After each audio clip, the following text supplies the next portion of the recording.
Wait! I'm a what? Written by Artina Blackcharm. Chapter 6. The percentage sure sets up weird standards. Summary. Danny's living situation is questionable, and people have opinions. In the meantime, Danny learns a new name and visits a beloved community figure. A week later, one of the many questions about Danny was finally answered. However, the answer didn't exactly make them happy. What do you mean you live in Mr. Madden's building?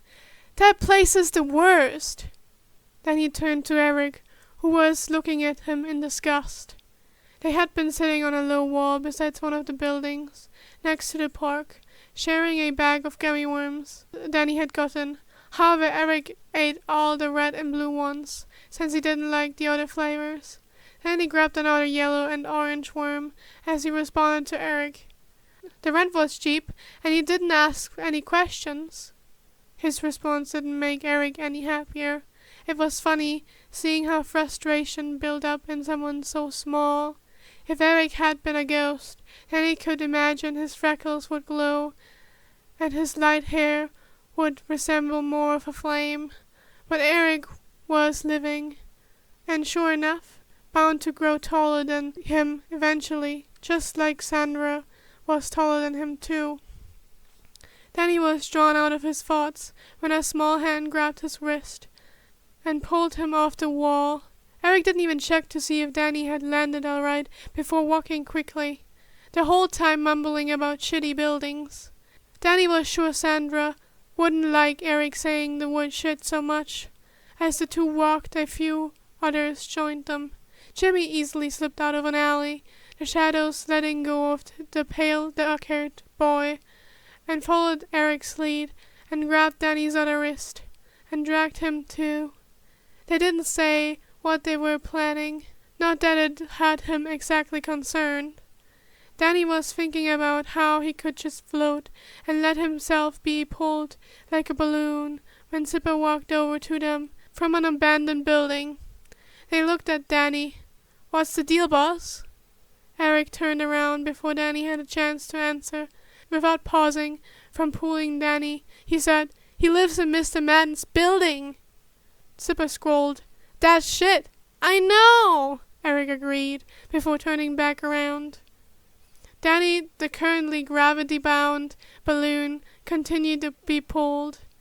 He could just tell Gotham was smiling at the whole situation. It was when they finally reached Mr. Madden's building that Danny's wrists were freed. Eric, Jimmy, and Zipper looked at the dark building and the abandoned building next to it.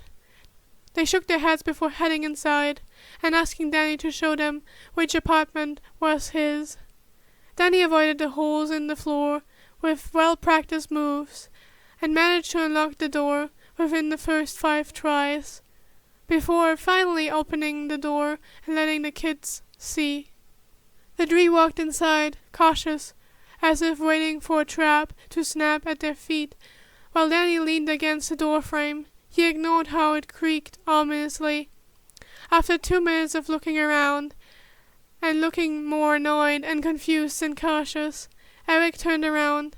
His face looked like it couldn't pick an emotion to show. He asked, "Why?" "It's not bad," Danny said. "There's a hole in the ceiling. It's leaking." Danny looked up and saw a hole. "Huh." There was water dripping. "That's new." 15 minutes later, Danny found himself walking down the street, his book bag, with basically all his belongings, on his back, while his little potted plant he had found half dead in the apartment when he first moved in was in his hands. Meanwhile, Eric was at his right, Jimmy on his left, and Zipper right behind him. They covered all sides except the front, as if trying to make sure he didn't make any move to go back to Mr. Madden's building. They passed Old Man LJ, who raised an eyebrow at their little entourage. "I'm moving," Danny answered his silent question. Old LJ looked at the 3 kids surrounding Danny. "He was living in Mr. Madden's building," Jimmy said. Old man LJ stiffened where he stood before bringing up a hand to pinch the bridge of his nose, and shook his head. He sighed heavily while waving for them to continue walking with his other hand. As they walked, Zipper said, "Guess he didn't agree with your living choice, boss." "It was better than where I lived before." "How could that been better?" Well, Danny thought back to the clear violation in housing and building codes that had been Fenton Works, along with the homemade anti-ghost security system that zapped and shot him so many times that he honestly dreaded going home. "Nothing was shooting me there, and nothing exploded in the basement." At the silence, he looked back at Zipper, who just gave him a nod. "Guess that makes sense. But still, Mr. Madden's building?" Danny rolled his eyes, and they kept walking. It wasn't until they reached the building where Patty and the others sheltered in during the storm that they stopped walking. "Why can't you just live with me and Sandra, or even Miss Juny?" Eric asked. "She'd be happy to take you in." They walked up into the building and started going upstairs. "Can't," Danny said, as he walked up and made his way to the room next to the one he had put Mr. Croc in. "I'm always coming and going. Doesn't exactly scream proper roommate etiquette. And I know you didn't talk to Sandra, and Mrs. Juny's apartment only has one bedroom. Don't want to take over her couch." He set his back on the floor. Jimmy sat on the ground next to it. "Sandra would let you stay." Danny shook his head and placed the little plant by the window. "I know." He made sure it was placed in the sun. "But here is just easier, that's it." Eric and Jimmy tried a few more times to convince him otherwise, but Danny didn't change his position. It was nice though to hear them say that there was a good amount of people in the neighborhood that would let him stay with them, except he kept thinking back to Amity Park. It caused an ache in his chest. He shouldn't stay with someone in their home. He just can't. He couldn't take up that space, not when he had to keep going, keep moving. There were so many things to work on. Then he couldn't let them go wrong. He had to protect his hunt. He had to protect them. The zoos were a welcoming sight for Waylon to see again. Through the years, he had become very familiar with them, able to travel relatively quickly without running into too many people. They served as a safe haven, especially a few times when he had been able to share it with someone. He hadn't been the only one that found trouble up top. He could usually stay longer on the ground, but there was always something that dragged him up top again, and usually into a fight or a cell. This time though, Waylon wasn't exactly planning to stay down below. He simply had to pick up some things and deal with unfinished business. News about his escape hadn't broken yet, and so the look of surprises on some old friends' faces was amusing, and the following fights even more so. Except for Grundy, who was actually an old friend. The guy never seemed too surprised, and was more than happy to see Waylon in the zoos again. It was funny how hearing Grundy's nursery rhyme set him at ease after so long without hearing it. That, along with the fact that Grundy, this time, was calmer. There had been times that after getting killed, Waylon saw Grundy come back full of anger and violence, or cold and calculating. This time, though, he seems more at ease, and actually a bit happier. Grundy helped out a bit as Waylon went around doing his business, though he told him that he'd be fine to go on his own when it was finally time for him to head to Crime Alley. Waylon hoped to avoid Red Hood. He didn't necessarily have an issue with him, but he wasn't keen on announcing his presence to any of the bats, even if one was a bit bloodier than the other. He had managed to grab a bag from a hiding spot in one of the warehouses when a familiar voice rang out. "Waylon! I didn't know you got out." Waylon turned around and rolled his eyes at the sight of the red hair and an easygoing smile that Roy Harper had on. "Oh, come on! Don't be like that! I've missed you!" Roy said lightheartedly. As Roy looked up at him with a smile, Valen thought back to a few years ago, when Roy had tried to fight him, which wasn't surprising, except for when it was to the point where he clearly hadn't meant to survive it. Valen had never expected to be helping out a vigilante like that, or even becoming Roy's sponsor for a bit. But weirder things had happened in Gotham. "You alright?" Valen asked, and did the courtesy check he used to do every time he saw Roy, when he first became his sponsor, all those years ago. Not missing the action, Roy just slightly tapped his fist against Valen's arm in greeting. "Just peachy. I go to meetings. Been clean for a good while. Things are good with the family, including the one who would probably want to know that you are being in his territory." "Was just leaving." Valen picked up the bag and slung the strap over his shoulder. He made his way to the entrance of the sewer. Roy followed. "Well then, let me catch you up on all the gossip." Just as he said, Valen listened to the gossip that Roy seemed to have collected since the last time they had seen each other.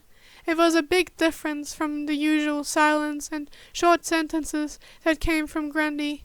Amidst all the gossip, though, there were good tidbits of information. Some things about previous groups that had been out and then disbanded while he was locked in Arkham. That, along with other rogue attacks, had that been kept from the inmates at Arkham. Then, of course, news about the bats. Roy always had some stories of shenanigans about the vigilantes. A few stories he told him long ago had kept Valen entertained when he had been in Arkham. It had also come in handy to throw some of the vigilante off when Valen had his encounters with them. He still remembered that time he made Hood burst out laughing while Nightwing tripped on himself 2 years ago by mentioning an embarrassing story Roy had told him about. "You wouldn't believe what he said," Roy went on his current story. "Valen, I swear it was... I didn't know your name was Valen." Roy jumped and cursed at the sudden voice that didn't come from either of them.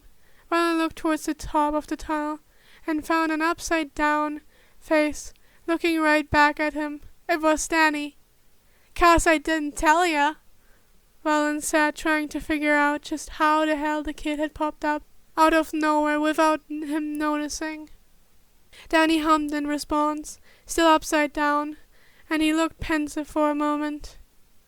"Do you mind if I call you Dad instead of Mr. Croc?" It wasn't a question Valen got asked often. So many times he had been referred to things other than his name.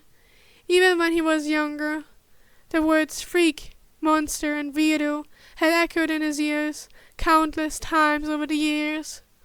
Then when he had made the name Killer Croc, that was added to the list. To Valen, it looked like everyone thought Killer Croc was more fitted to him. They acted as Killer Croc was something completely different to them. Like it was something that kept away the idea that he was just a man far, far away.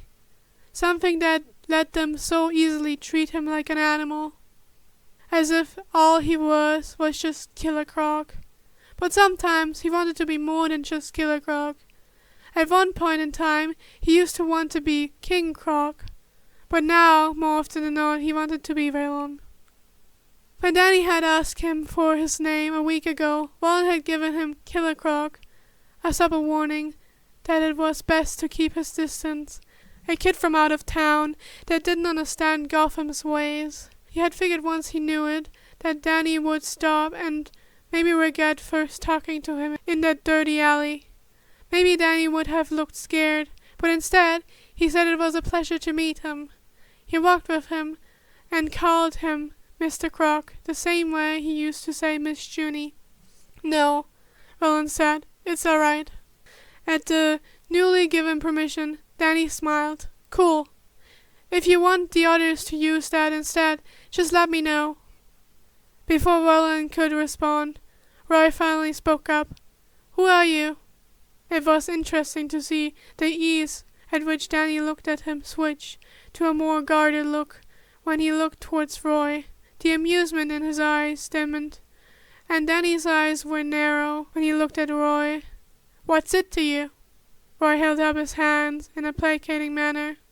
He looked at Velen, before back at Danny. "Just curious. Not every day I see a kid. No, Velen. Not every day I see two people in the sewers." Danny looked between the two of them before just at Velen. "He bothering you?" he asked. "He was just leaving." Velen cut in. He knew Roy had spent more than enough time down below the city, and he got his fill of gossip. And he felt that Danny wouldn't ease up unless the other man left. It was interesting that Danny asked him instead of Roy if he was bothered. Usually it was the other way around. Along with how Danny did a visual checkup on him like he did to Roy earlier. Velen looked at Roy, who was waiting, and he nudged his head back from where he came. Roy looked at the teen before him and nodded with a small smile tucked at his mouth. "Well, Velen, was good seeing you, and I do remember giving you my number, so how about you actually use it now that you are out?" he said as he walked backward, only dodging Velen's tail when he tried to hit him with it. Velen didn't bother responding, and Roy chuckled as he finally turned around and walked away. He turned back to Danny, who was still hanging upside down, and weirdly his face wasn't red or showing any strain. "You wanna come down?" Danny looked behind him where Roy had walked off. "Sure." With more ease than Velen was expecting, Danny dropped down from the spot above. His feet barely made a sound when he touched the concrete floor of the walkway in the tunnel. With Danny standing in front of him, Velen was reminded about just how unusual the teen was. It wasn't every day that he had someone as small looking up at him with no ounce of fear in an underground tunnel, all alone. It was the same as the rainy night in the alley. "How haven't you died yet?" the question slipped out of his mouth. Danny smiled, as if Velen had made a joke. "What you been up to, Velen?" he asked, completely ignoring the question. Velen gestured to the bag he was carrying, getting a few things in order. "Had any trouble?" This time it was Velen who smiled. He remembered the few fights he had in the last week or so. "Nothing I couldn't handle." Danny nodded and looked Velen up and down, once again, as if checking for damage. "Nice pants!" Velen was wearing his black, pinstriped dress pants. It was an older outfit that luckily still fit, though the spinders hung down and he had to make a new hole for the belt. There were a few rips and holes, but it was nice to wear them again. That, along with the new white bandages wrapped around his hands up to his forearm and some around his foot. He looked at Danny, who was still wearing his signature too big raincoat. "Nice coat." "Thank you. The kids tease me about it, but it's pretty nice. You can fit a lot of things underneath here." "Like what?" "With Juny sandwiches, of course. Actually," then he turned around to look down the tunnel, and then looked back at Velen. "Do you want to stop by her place with me?" Velen looked past Danny at the tunnel. In darkness, he looked back at Danny. He had originally been planning to just meet up back with Granty, but it wasn't something concrete, so why not? "Sure." "All right." Danny nodded sharply. "Follow me," he said, as he turned back around and just started walking. "How do you know where we are?" Danny didn't stop walking as he answered. "It's my haunt, Velen. Of course I know where we are." Velen didn't know what exactly that meant, but the chin sounded sure of himself. If they ended up getting lost in the sewers, it wouldn't be the first time. Native Gothamites would probably get lost countless times, so it was likely someone not from around here like Danny would get lost too. Surprisingly, 15 minutes later, Danny still looked sure, as they climbed out of a manhole cover and onto a street. As he waited for Welland to get out, Danny pointed at a building. "See? Miss Juny's building right there." Welland placed the manhole cover back. "I will take your word for it." He looked up and saw a few folks out on the street looking at him. But then they looked towards Danny, who waved, and continued on their way. Danny looked unbothered and made his way to the building, calling him to follow. They ended up in an elevator that surprisingly was working better than the other ones. Welland had been in a few times in Gotham City. The doors opened when they reached the 3rd floor. It was quiet as they made their way to the apartment with 307 on the door. Welland noted a little carved sign on the door frame. He recognized it as something similar he had seen in other areas around the city. It was basically a sign to let everyone know not to fuck with this person. Seemed like a lot of people cared about Miss Juny. A bit after Danny knocked, the door opened, and Welland had to look down to see who it was that lived there and made those chicken salad sandwiches. It turned out to be an old woman in a wheelchair. Her hair was white, and she wore a floral shirt of Asian design. On her lap was a blanket similar to the one Welland found covering him when he had woken up in the room a week ago. Cookie the cat was on her lap, looking much drier and fluffier than the last time he saw it. "Danny!" Miss Juny said, and Welland was reminded of another older woman he had been looking for. "Come in. I have something for you, and for you." She looked at Welland, still smiling, "too. It's nice to see you awake. How are you feeling?" The question stumped him, but he responded, Fine, thank you." Miss Juny laughed. "So polite, just like Danny." She turned around, rolling her chair deeper into the small apartment. "Come inside. I will go get them." Welland made sure not to hit anything as he walked inside and looked around. It was a small apartment, but homey.